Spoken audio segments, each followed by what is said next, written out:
cho lên ba được thì lên ba sẽ phải tập có lên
anh đi xa vậy tôi chuột quay từ nào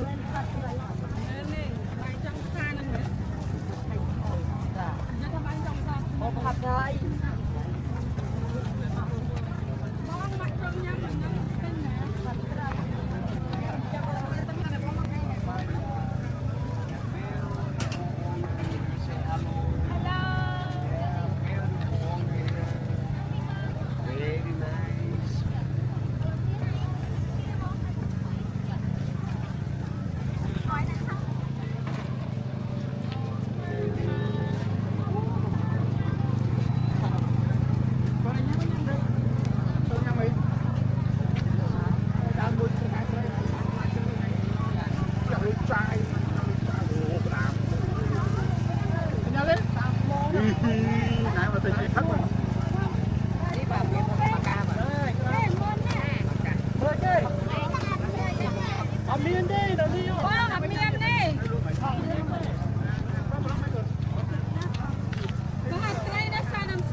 Ngoại hơn nhưng tình mà lăng tăng là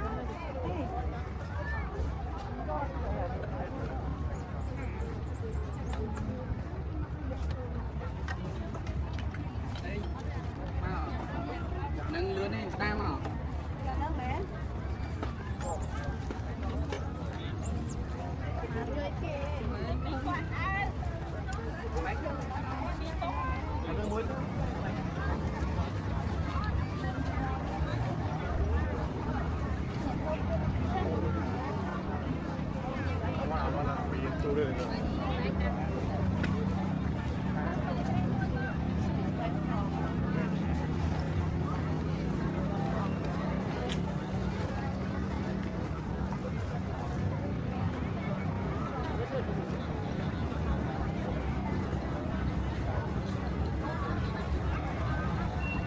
សូមគោរពជំរាបសួរលោកអ្នកបងប្អូននិងភ្ញៀវកិត្តិយសទាំងអស់ដែលមានព័ត៌មាននៅតាមបណ្ដោយលោកលោកជំរាបសួរបងប្អូនសូមគោរពជំរាបសួរសម្រាប់បងប្អូនថានៅពេលបន្តិចទៀតនេះតាមវិធីការក្បួននឹងចាប់ផ្ដើមការបន្តពីថ្មីម្ដងទៀតហើយដូចនេះខ្ញុំបានរៀបចំឲ្យសម្រាប់បងប្អូនដែលជឿនធម៌និងខាងខាងការដំណើរនៅក្នុងការងារបានទីចំទីសូមគោរពអរគុណសម្រាប់ការសហការ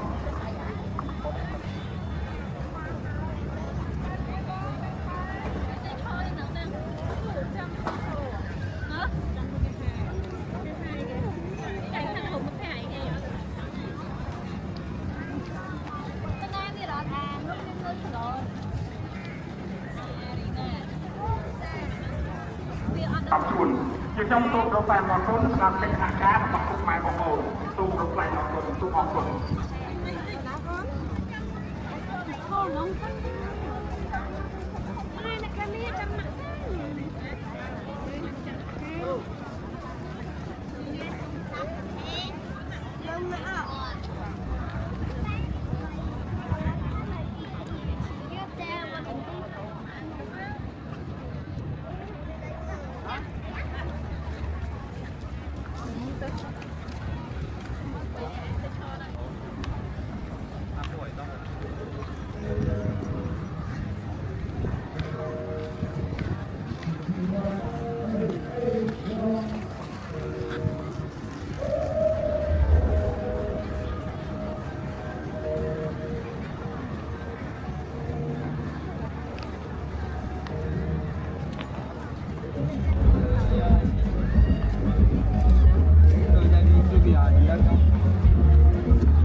Kalau pasal nak coba yang kau sama senang,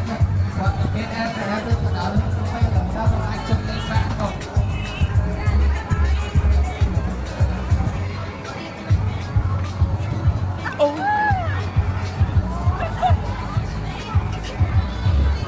Các bạn ốc cho lên ba được chứ? Lên ba sẽ phải lên ba được kia. Ở tổng biến ốc ở đây đã nói không phải ở đâu cho lên ba được kia. Đây là ta xem đã lên không sân đã xem qua cho. อันนี้nhiều rồi nhỉ? Qua cho lên ba. Qua cho lên ba.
sạch cô sạch chú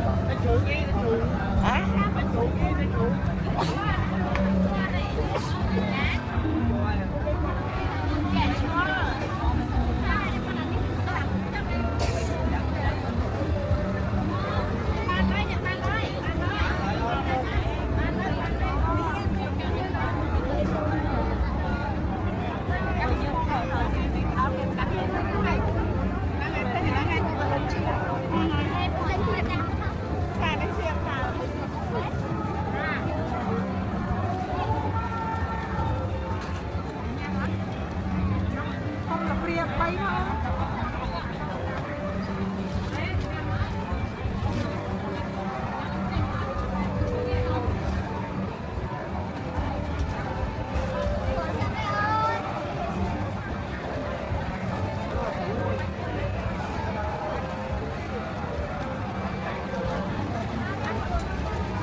anh phải gì pi màu mò rồiแต่vì miền mò vì cua mua tiền nhưng ai pi ọt nói ai đau sạc bằng nước pi cái nước máy không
bao nhiêu sushi vậy cô? Hãy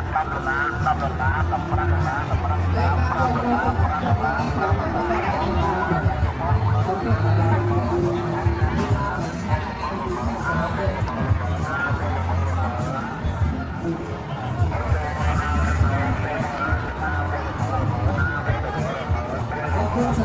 Ghiền Mì Gõ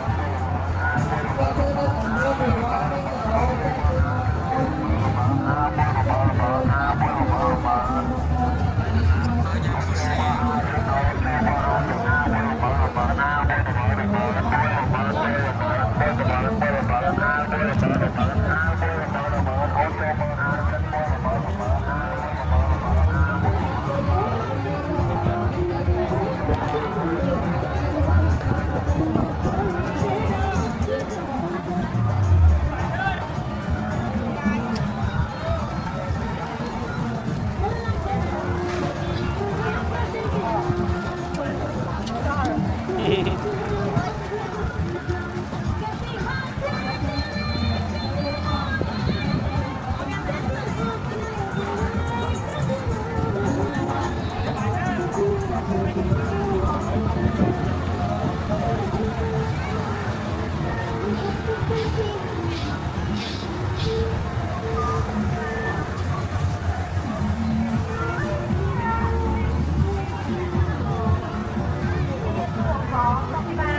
tịch to mà tôi phải luôn đánh riêng đó nghe thì cần dùng đôi tịch to hơi tưởng là một chay mà con gì clo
Kalak Jepun 1 គីឡូ 20,000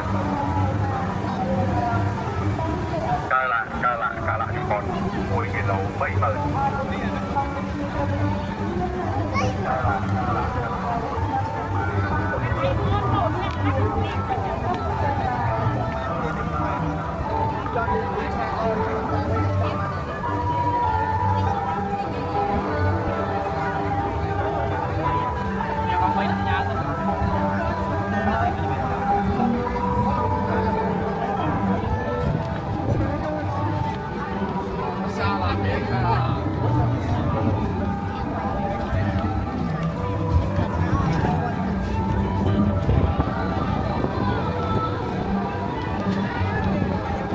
Hãy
នេះទឹកអូដែរបាទហើយបដូរដល់អាយមានអូបាទមានទាំងបាទឆ្នាំបាញ់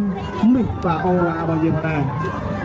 អូនេះអូស្បាយអញ្ចឹងបាទអូបងប្អូនបាទឥឡូវប្រធានរបស់ជីមងយើងបានច្រើនមែនទេបាទមានទាំងអូស្បាយបាទមានទាំងសាប៊ូលេងចានបាទមានទាំងសាប៊ូដល់ប្រគុណបាទទឹកអូដូចជាសាប៊ូដល់សៃហ្នឹងដែរហើយមិនធម្មតាទេមានទាំងបាទស្ព្រេបាញ់លូកអូឡាផងដែរអូបាទចាំចាំតែនេះគឺបានទៅ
มันลบដល់ត្រជានៃដំបងមហាក្រសាតែមួយនេះហើយដែលផ្ដល់ឱកាសឲ្យយុវជនគ្រប់រូបរកឃើញនៅសក្តានុពលទេពកោសល្យនិងបំណងប្រាថ្នារៀងៗខ្លួនក្បួនដង្ហែនគរសង្គ្រាមនឹងនាំមកជូនបងប្អូនទាំងអស់គ្នា នៅគំនិតច្នៃប្រឌិតនៃយុវសាស្ត្រនៅតាមវិទ្យាល័យផ្សេងៗដែលរចនាជារកាសតុបតែងការសម្ដែងក្បាច់រាំនិងការតុបតែងកាយដោយមានអត្តសញ្ញាណរៀងៗខ្លួនហើយពួកគាត់នឹងបង្ហាញចូលនូវទស្សនីយភាពល្បែងប្រជាប្រិយ16ប្រភេទដែលប្រជាជនខ្មែរនិយមកំសាន្តលេងជាមួយមហាគ្រួសាររួមគ្នានារដូវបុណ្យចូលឆ្នាំសូមស្វាគមន៍វគ្គយុវសម័យដែលជាវគ្គទី2នៃ4ឯនគរសង្គ្រាម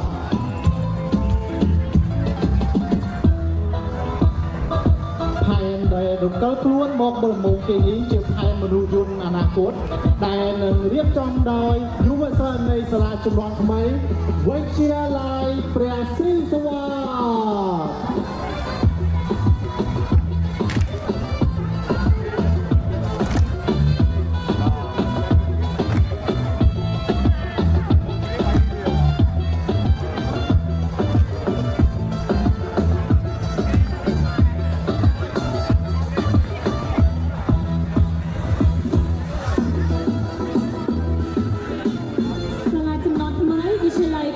សវណ្ណនឹងបង្ហាញអំពីល្បែងប្រជាប្រិយល្បែងដាច់ចង់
បានកំពុងតែរំកិលខ្លួនបន្តទៅដោយខេត្តតារាខ្មែរផបរបស់សិស្សនៃសាលាបេទីអន្តរជាតិសាលាបេទីអន្តរជាតិនឹងបង្ហាញអំពីល្បែងប្រជាប្រិយខ្មែរល្បែង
đây đó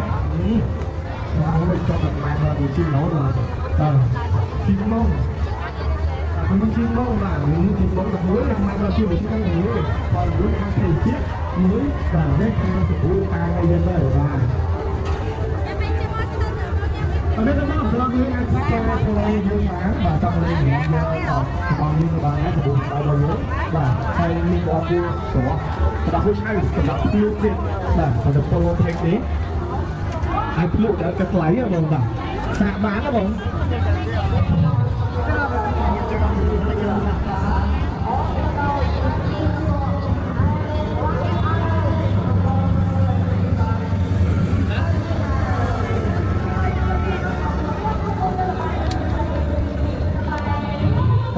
đi phương là cô ấy tập mong lúc ấy tập tập viện tập mà nói bông test môi bữa cho bông ok ok tập hay bông cá súc với bông tập hay những cá súc mến thế thì cái bông cá súc và bông cá súc bông bao bông hai áo bông có bông chim bóng và những lấy như con cua hay là con cua và bây giờ sẽ đi đi đi đi đi cho em mà em bông ai mà nếu như được thì con Ồ, ba người dân mà không muốn chịu không muốn chịu là cũng là tạm là cái là hay là những vì bây giờ khi mà người đấy mà cho anh rồi và biết cũng là khi sai và liên quan là không và có biết sao không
Mà ơn phương là đánh dân mà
Hãy subscribe cho kênh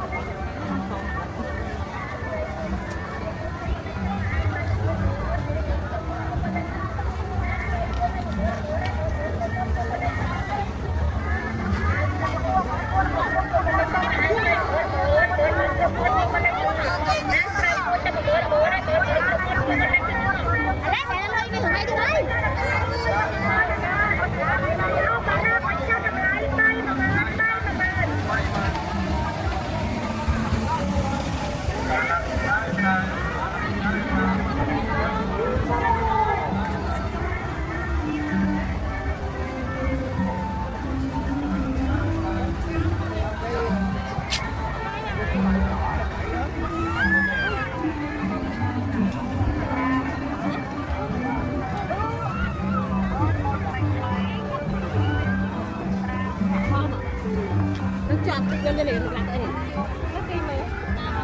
không bỏ